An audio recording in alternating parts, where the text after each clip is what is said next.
Three, two, one.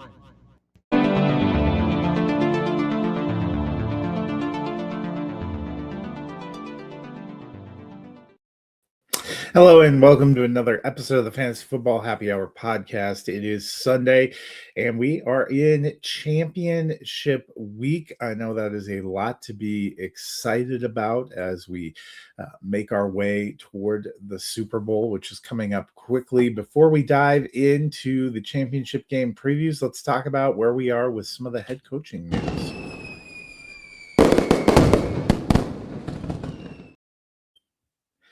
Well, at this time last week, we knew John Harbaugh was going to be with the Giants and Kevin Stefanski was going to Atlanta. We have since gotten a few more openings filled. The Baltimore Ravens hiring Jesse Minter, who was the defensive coordinator for John Harbaugh's brother Jim with the Chargers, has actually worked for both of them, a former Ravens coach as well.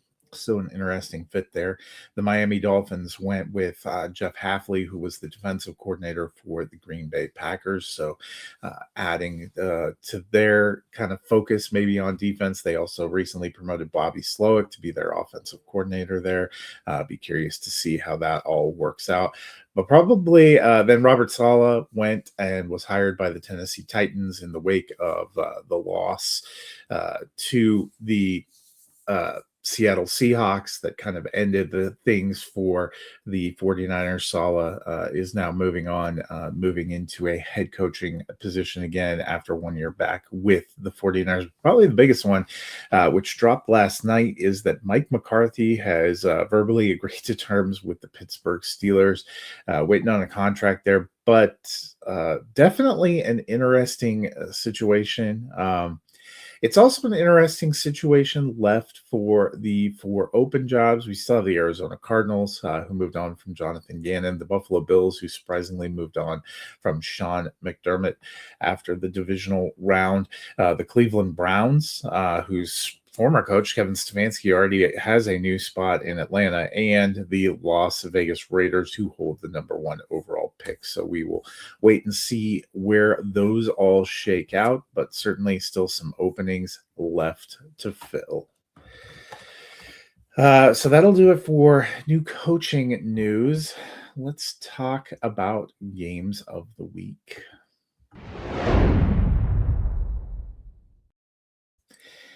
As I mentioned above, it's championship week.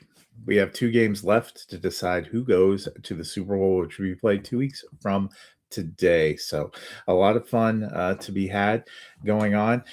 It is the AFC and NFC championship week. A classic matchup between the Broncos and the Patriots, 2 teams who we've seen clash a lot of times in big AFC title games, but haven't met in a few years. And then in the NFC, we have the Seahawks and the Rams, division rivals who have already played twice this year. So what can we expect? Well, let's dive into the games and talk about what to expect. And we'll start with the AFC. Probably the biggest blow is the Broncos won the divisional round, beat the Bills. The Bills end up moving on from their coach. A tough situation all around. But Bo Nix broke his ankle. He will be out for at least 12 weeks. So no hope that he's coming back at any point in time. So it is Jarrett Stidham for the AFC Championship game. And if they were to advance for the Super Bowl for the Patriots, of course, young quarterback Drake May, they played well. They won 2 games at home. Now they have to travel to Denver, a place where they have never won in the playoffs. The Patriots are 0-4 lifetime, including a couple of those being AFC Championship games, several of those being games led by Tom Brady. This is going to be a lot of pressure on Sean Payton and the Broncos defense to try to come up with some plays. Pat Bryant and Troy Franklin were injured last week. Bryant for sure going to be able to go today. Troy Franklin, we shall see. Weather not going to be incredible.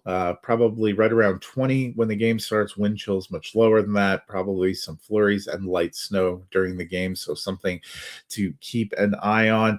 But both these teams should be used to playing in cold and bad weather, although not this year for the Broncos, as they've had near perfect conditions for most of their home games. Still, should be a pretty decent game, back and forth. The The Patriots had as much as a 5.5 point favor. I looked this morning. It now seems like it is settled right now at New England -3.5. That sort of makes sense, even though they're on the road because they are playing, you know, because they're playing a team that lost their quarterback. Despite all that, I like the Broncos. I mean, I like the Broncos, but I like the Broncos today because I think that they still have some magic in them. I think Stidham will be a little bit better than maybe some people think. So I am going to pick the Denver Broncos to advance. I picked them to be in the Super Bowl when we started the playoffs, and I'm not going to come off it now. So that's the AFC side. What about the NFC side? Well, we've seen the Seahawks and the Rams play each other twice this season, two of the best games of the season. The Rams with a narrow 2-point win in Seattle earlier this season, and then the classic Week 16 game where the Seahawks came back from 16 points down to win by a point in overtime after going for a gutsy 2-point conversion. That was part of what helped get them the number 1 overall seed. That and then a big win over the 49ers in Week 18 really cemented things away for Seattle and is the reason we're playing in Seattle today. But Sam Darnold held up pretty well in the first playoff game. The Seahawks just rolled a battered and depleted 49ers team. But this Rams team is battle-tested. Matthew Stafford has won a Super Bowl on the Rams with his head coach, Sean McVay. So they bring plenty of experience. Davante Adams, a player that they picked up, they said in his 5th NFC Championship game. He's never been to a Super Bowl yet, but kind of a fun experience for him. Puka Nacua, Kyron Williams. They have some good talent. The Seahawks, of course, have a Super Bowl champion in their ranks too, in Cooper Kupp, a guy who used to play for the Rams. They have JSN, who's been very solid. Zach Charbonnet tore his ACL last week. He is out for the year. That puts more pressure on Kenneth Walker, but Walker looked great last year. Maybe it gives them some clarity to focus things on. Clint Kubiak has run a very solid offense. That's one of the reasons that he has become a trendy and hot potential head coaching candidate. I think there are a few teams that have openings that are waiting to see what happens in these games because there are a few coordinators on both sides in both games that might be of interest to those teams with head coaching openings. But first things first, these teams will want to get to the Super Bowl. The Seahawks are favored by 2.5 at home. These games have been all tight. They've been close. The game where they beat the Rams, there was no Davante Adams. Will that make something of a difference? I think it could. I'm going with the Rams. The Rams were the team that I picked to go into the Super Bowl. Starting the playoffs, there's nothing that I've seen that makes me want to come off them. Yes, they've won some tough, tight games, but they won. And I know Seattle looked great last week, but these matchups have been different.